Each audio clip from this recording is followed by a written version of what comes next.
Gatineau va reviser finalement certains passages controversés de son code de vie. Des passages comme celui qui porte sur l'hygiène en avait choqué plus d'un.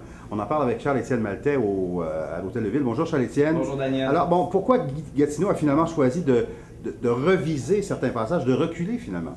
Plusieurs citoyens immigrants de la ville de Gatineau se sont vraiment sentis choqués suite à la déposition de ce document, qui se veut finalement un énoncé de valeur. Je l'ai avec moi présentement, puis on nous donne quelques conseils, comme celui de l'hygiène. Les citoyens porteront une attention particulière à la propreté, l'hygiène corporelle, la salubrité des lieux publics et privés.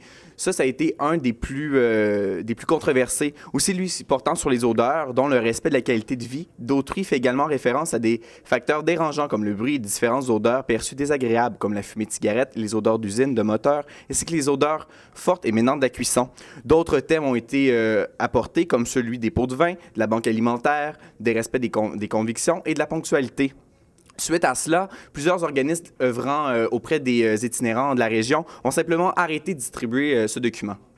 Et comment Gatineau compte s'y prendre pour ne pas offusquer personne? Bien, la Ville, en fait, tient vraiment à s'excuser auprès des gens qui se sont sentis froissés dans cette situation. Elle tient aussi à préciser que certains mots ont vraiment été mal choisis.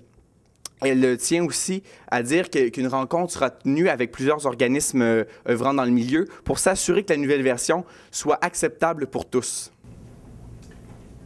Merci beaucoup, Charles-Étienne. Au plaisir.